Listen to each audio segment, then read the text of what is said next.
Welcome to mamma's kitchen. आज आपण बनवूया कांद्याचा बिरिस्तो।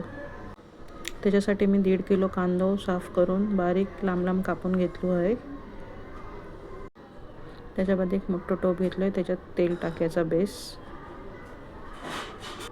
मग त्यात कापलेलो कांदा टाकायचो आणि मग बेस हलवायचो।